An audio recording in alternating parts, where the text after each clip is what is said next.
Programa ADV Jus. Oferecimento Qualisystem Informática. Automação e serviços para a área do direito. 3234-2720. Olá!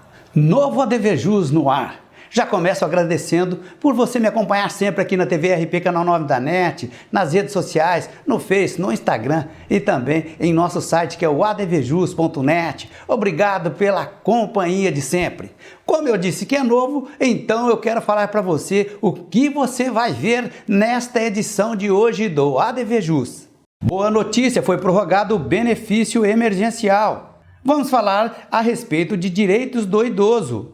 Código de Defesa do Consumidor, Direito Societário, Direito Notarial e Registral, Prática Processual Penal, ADV Jus Saúde, Direito do Trânsito, Aplicação Prática do novo CPC, Marketing Jurídico e Divino. Tudo isso e muito mais agora aqui no ADV Jus TV. Fique conosco!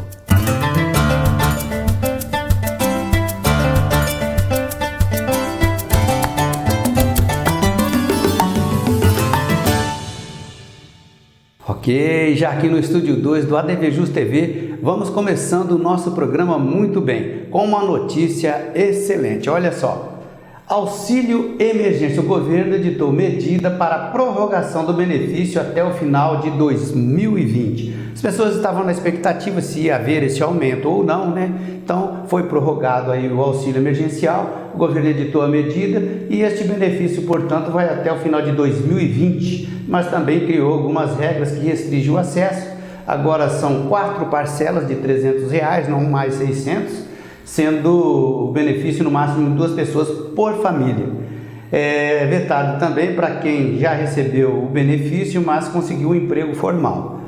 Menores de idade também estão proibidos de receber, exceto mães adolescentes. O gasto do governo com auxílio emergencial é de aproximadamente 68 bilhões. É muito dinheiro, né, gente? Dando sequência no nosso programa, agora mais um tema muito relevante aqui no ADV Jus TV. Olha, você já ouviu aí as pessoas ficarem em dúvida ou falarem, questionarem, afinal, idoso é 65, é 60 anos? Gente, 60 anos já é considerado idoso. Aliás, esse que vos fala, ok? Com 60 anos de idade, portanto, ele já tem seus direitos aí assegurados dentro da sua faixa etária. Olha lá, tem carteira de aposentado, ele pode ter, né? Pagar meia entrada em eventos, obter passagem grátis desde que existam ônibus, né, regional, interestadual. O municipal são outras regras, receber remédio do SUS gratuitos desde que existam lá disponíveis, preferência de atendimento, estacionamento marcado desde que possua a credencial. Eu quis realmente chegar aqui neste último tópico, porque apesar do aposentado ter lá à sua disposição a vaga em estacionamentos que são pagos, a credencial não livra o aposentado do pagamento, ok? Mesmo que a vaga esteja disponível, o pagamento é devido, ok? Agora nós vamos falar um pouquinho de Código de Defesa do Consumidor. Já deu para perceber a disparada nos preços nos supermercados? Quando fala em disparada nos preços, principalmente a mídia reflete muito aí supermercados, né? Mas já tem pesquisas aí, inclusive da FGV, de aproximadamente 15% a 16% nos últimos 12 meses, né? Então é bastante com relação a material de construção também. Então não é só o mercado que é supermercados que é o vilão, não. Os serviços também estão pela hora da morte. Olha lá, aumento de preços no comércio varejista, inclusive em serviço, disparada de preços ao consumidor final, enfim, são notícias aí do Código de Defesa do Consumidor. E a esse respeito, eu pedi a gentileza de um comentário do especialista da matéria de Código de Defesa do Consumidor, aqui do ADV Especial, o companheiro Dr. Alessandro Rojas. Veja o que ele falou. Olá, sou Alessandro dos Santos Rojas e hoje falarei sobre abuso de preço em produtos e serviços. É bem perceptível a elevação dos preços ao consumidor de produtos e serviços durante a pandemia. Obviamente, não se proíbe a elevação do preço de um determinado produto ou serviço, caso ocorra um aumento imprevisível em algum insumo necessário para sua fabricação, ou diante de qualquer outras circunstâncias que, motivadamente, acabe por impactar seu preço final. Assim, nem sempre haverá abusividade de preços, mas em havendo, deve haver atuação estatal. Essa atuação estatal pode se dar pela Fundação Procon, que é ente público com atribuições para fiscalizar e controlar o mercado de consumo, e pode expedir notificações aos fornecedores para que, sob pena de desobediência, prestem informações sobre questões de interesse do consumidor. O Código de Defesa do Consumidor dispõe que é vedado ao fornecedor de produtos ou serviços, dentre outras práticas abusivas, a exigir do consumidor vantagem manifestamente excessiva e elevar sem justa causa o preço de produtos ou serviços. Diante dessas premissas, constatando-se abusividade ou elevação do preço sem justo motivo, é inadmissível que essa postura de algumas empresas não seja fiscalizada e punida pelos entes estatais, seja a nível federal, estadual e municipal. E o PROCON de sua cidade está atuando para verificar se essa elevação dos preços ao consumidor de produtos ou serviços tem justa causa? Se a resposta for não, devemos cobrar deste ente público a atuação para a verificação da regularidade do aumento de preços. Até breve. É isso aí, preços pela hora da morte. Chegamos num momento muito interessante aqui em nosso programa. Vamos trazer para vocês o ADV especial. A participação é de direito societário, com o especialista da matéria, parceiro aqui do nosso programa, o Dr. Rony Gatto. Confira. Olá, amigos do ADV Especial. Meu nome é Rony Gatto, sou advogado encarregado neste programa de tratar do direito societário. No dia de hoje falaremos um pouquinho das sociedades não personificadas, um tema que não é muito explorado, mas não deixa de ser importante para aqueles que se aventuram ou que querem conhecer um pouco mais desse ramo do direito. O Código Civil prevê, a partir do artigo 981, dois tipos básicos de sociedades não personificadas, a chamada sociedade em comum e a sociedade em conta de participação. A sociedade em comum é bem básica, ela é bastante utilizada até nas questões informais e ainda mais naquele momento em que uma sociedade personificada, aquelas que estamos acostumados, a limitada, SA, tem seus atos ainda aguardando o registro. Neste momento, as regras dessa sociedade são reguladas pelo Código Civil na parte da sociedade em comum. A sociedade em conta de participação possui um sócio chamado de ostensivo, que é aquele empresário que atua em nome próprio, representando os interesses da sociedade, e os outros sócios, um ou mais, são os chamados sócios ocultos ou sócios participantes. É uma sociedade um pouco mais elaborada, é uma sociedade muito utilizada para fins de investimento. Mas o que substancialmente diferencia a sociedade personificada das não personificadas? Ora, estas últimas, as não personificadas, são aquelas que não possuem personalidade jurídica própria. É bom sempre lembrar que lá no início dos estudos do Código Civil, quando falamos de pessoa, de personalidade, temos como pessoas aqueles entes que possuem direitos e obrigações próprios, específicos. Estas sociedades não personificadas não possuem. Tudo o que fazem, o fazem por meio em nome de seus atuais sócios, dos seus participantes, sejam sócios ostensivos, sócios ocultos ou sócios simples, como nas sociedades em comum. A responsabilidade é outro aspecto extremamente importante nesse tipo societário. Os sócios respondem de forma ilimitada pelas obrigações sociais nas sociedades em comum. Já nas sociedades em conta de participação, toda essa responsabilidade recai sobre o sócio ostensivo, que vai também responder de forma ilimitada pelos atos societários, mas observadas as suas características essenciais. Eis que, por exemplo, um sócio ostensivo pode ser uma sociedade personificada, como uma empresa de investimentos de participações. Não há nenhum problema. Ok, pessoal, como o nosso tempo hoje não é muito longo, em próxima oportunidade aprofundaremos outras características destas sociedades. Um grande abraço a todos e até logo mais. Legal, muito obrigado, doutor Rony. Assunto interessantíssimo. Também na sequência, vamos falando um pouquinho aqui de saúde. Gente, estamos aí nesse impasse, né? Inclusive Ribeirão Preto vai e volta, que fase que fica.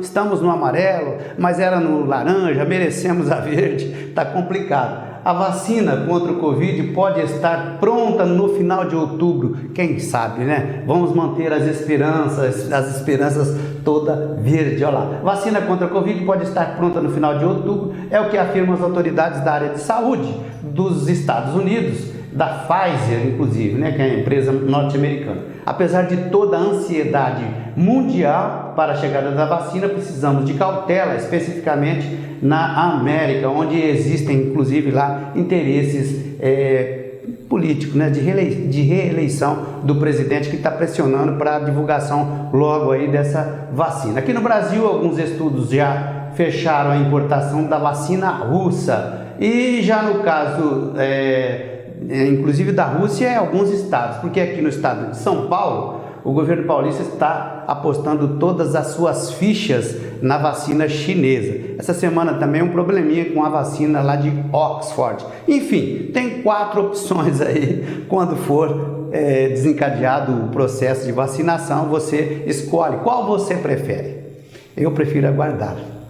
É isso. Agora sim, nós vamos chamar mais um ADV especial. Vamos falar de direito notarial e registral. O convidado é o nosso parceiro Wendel Salomão. Confira.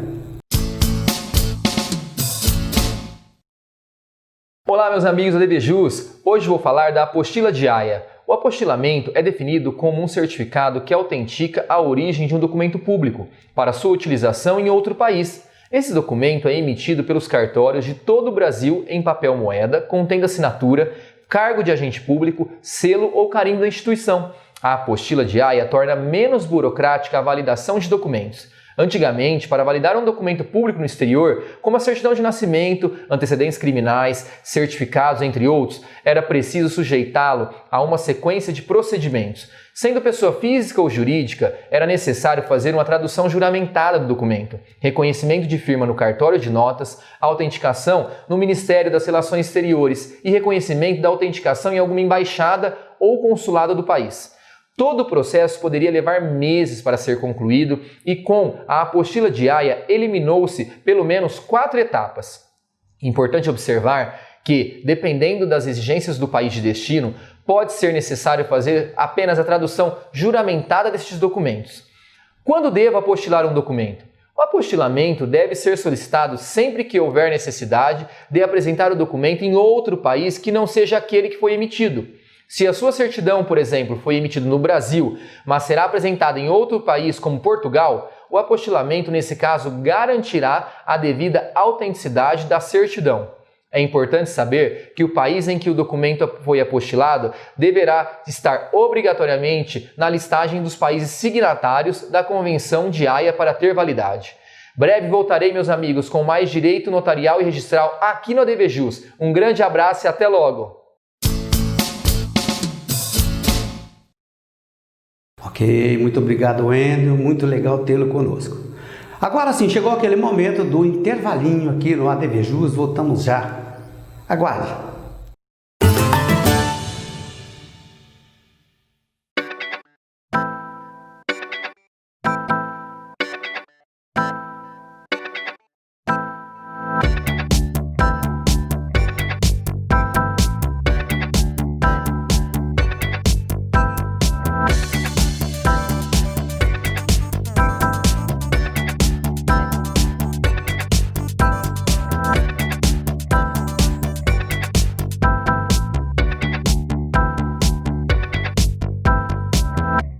Arcângelo Imóveis, venda, locação e administração, compromisso e confiança. Arcângelo Imóveis.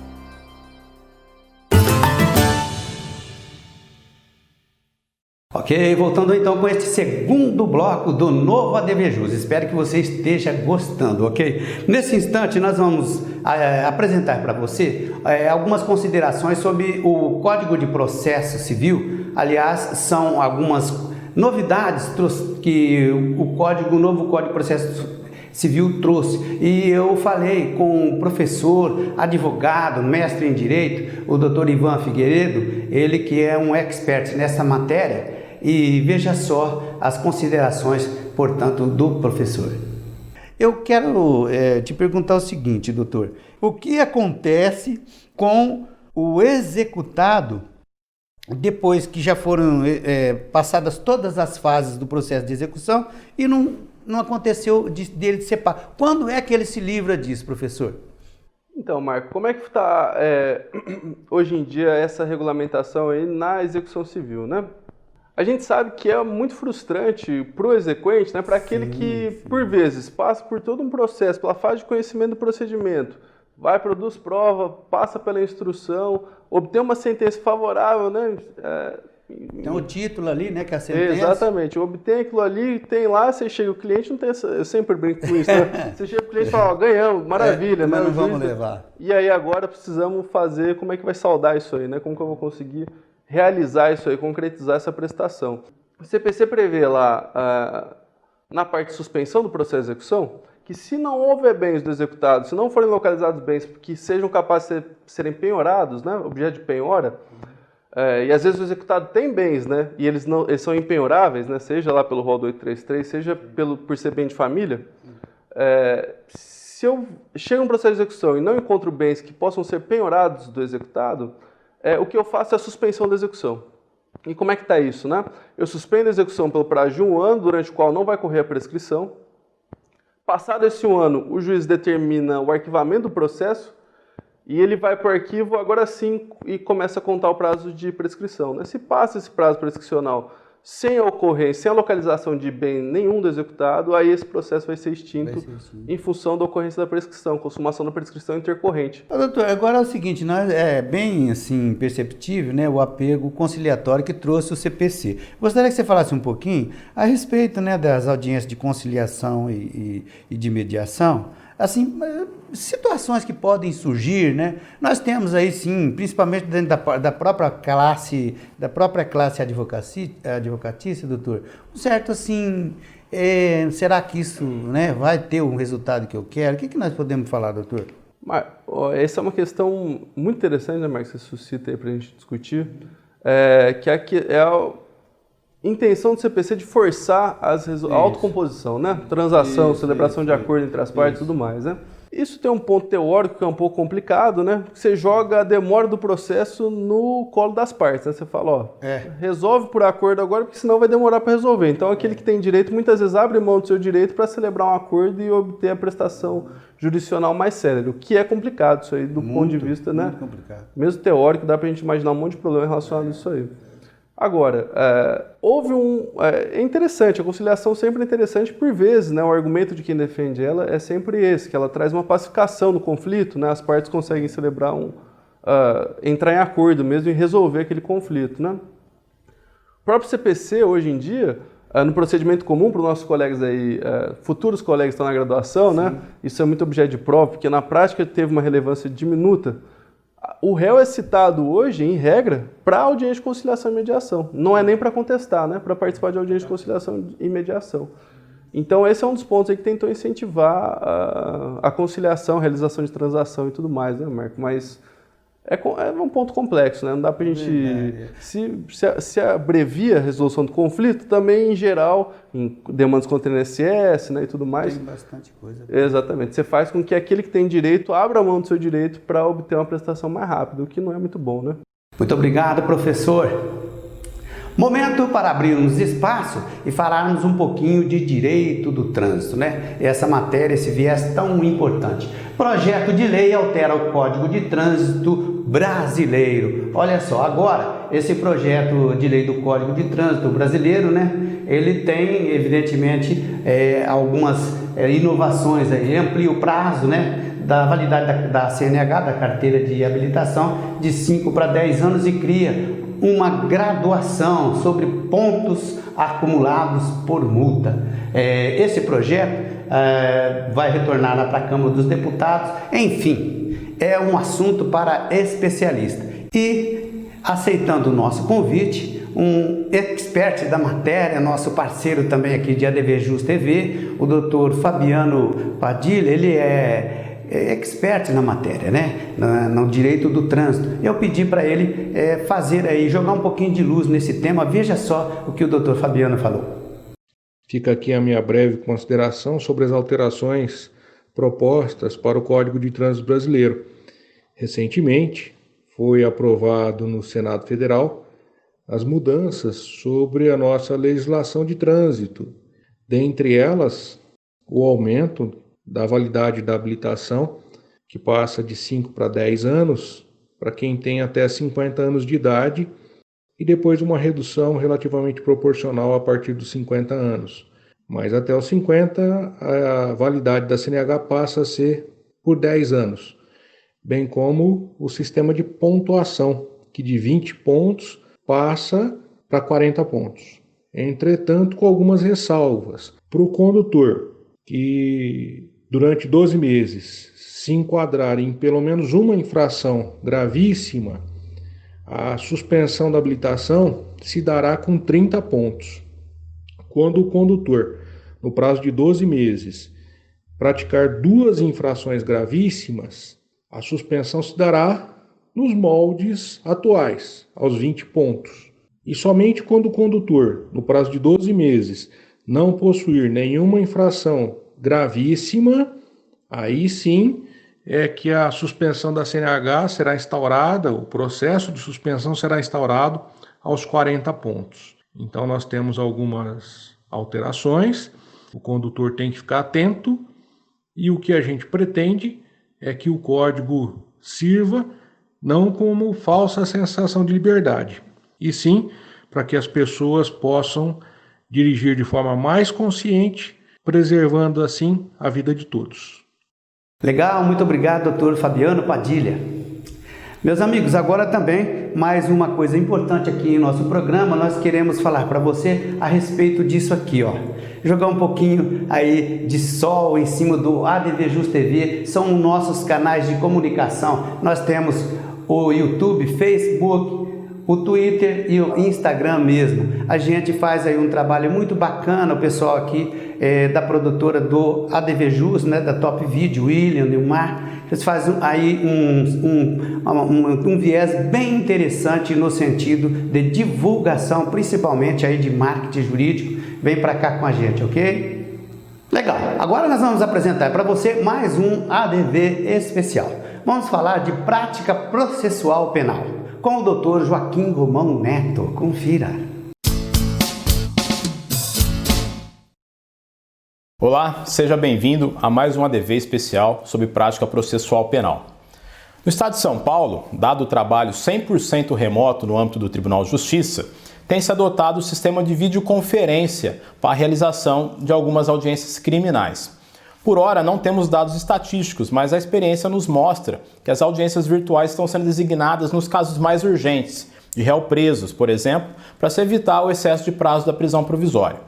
Bom, e como funciona? Se o caso ele já está aguardando a audiência, o juiz vai despachar para verificar, se há a concordância do advogado e do réu com a realização da audiência virtual. Veja que cada caso tem uma complexidade, uma peculiaridade ou um grande número de testemunhas em que a audiência virtual talvez não seja viável. Os operadores do direito, em geral, já estão acostumados com o processo digital. Então, a audiência virtual não tem maiores dificuldades, por exemplo, do que uma videochamada por WhatsApp. A defesa e a acusação concordando, passa-se então ao contato com vítimas e testemunhas de acusação e de defesa para verificar a possibilidade técnica de ouvi-las por meio de um smartphone ou computador pelo aplicativo Teams. Pelo menos em São Paulo, nas grandes cidades, presume-se que boa parte da população terá acesso a uma câmera de um celular e com razoável conexão à internet. Então, no dia e horário da audiência, o escrevente envia o link lá do aplicativo Teams para todos aceitarem o convite do sistema e acessarem a sala de audiência virtual. Ouvidas as testemunhas, interrogado o réu, passa seus debates orais e o juiz profere a sentença. Tudo é gravado num único arquivo dentro do sistema, então. Parece perfeito, Mas o uso da videoconferência abriu uma discussão sobre os limites dessa ferramenta na justiça, ao se imaginar, vejam o risco, de uma testemunha ser manipulada ou coagida no seu depoimento. A polêmica ainda maior é quando a gente cogita de um caso de homicídio. Como vai ficar o plenário do júri, o sorteio de jurados e uma série de outras questões emblemáticas a que o júri é o tribunal do povo. Bom, nós vamos comentar mais sobre esse assunto nos próximos programas, então fique ligado, boa sorte a todos e grato pela sua audiência. Ok, muito obrigado, doutor Joaquim. Chegamos agora no momento que eu quero falar para vocês um pouquinho a respeito de marketing jurídico. Olha só, meus colegas, amigos aí da profissão, o marketing jurídico, como fazer e como é possível. Eu já me reportei na semana passada a respeito desse tema e eu deixei bem claro que eu gosto, realmente prefiro do marketing jurídico de imagem com conteúdo. É a questão aqui do nosso ADV especial. Mas esse universo ele é imenso, né? Olha lá, e são inúmeras as possibilidades segundo o nosso Código de Ética da OAB. Lá no capítulo 8 está falando lá, ó, a possibilidade de citar o e-mail, mas não endereço nem telefone, em artigos publicados na imprensa, veiculados de matéria pela internet, e também a participação em programa de rádio e TV, desde que sejam todos aí com o viés informativo, né, com o viés institucional. Não deixem de praticar o marketing jurídico, ok? Legal, chegamos agora naquele momento, quase no finalzinho do nosso ADV Jus TV de hoje, e eu sempre falo aquela frase que você já conhece. Gosto muito, é o momento divino. Vinho, Alamos Malbec 2017, vinho tinto de cor rubi violáceo. No seu olfato, frutas negras, geleias de frutas, baunilha e cacau. Seu paladar é expressivo, fresco, tem uma textura sedosa, com um final de boca estruturado e cheio de taninos. Uva Malbec, ele é produzido por Alamos, Catena Zapata, Mendoza, na Argentina. Na sua harmonização vai muito bem com carnes vermelhas e aves de sabor forte. Uma delícia! Aproveitem! Tchim, tchim! Ok, finalzinho de mais um ADV Jus TV. Espero, como já disse, que você esteja gostando deste novo formato. ADV Jus, tô ligado, ADV especial. Venha fazer parte você também. Inscreva-se, por favor, em nosso canal do YouTube, que é youtube.com/advjusnet. Fico por aqui, prometo voltar breve com o programa inédito. Forte abraço. Até o próximo.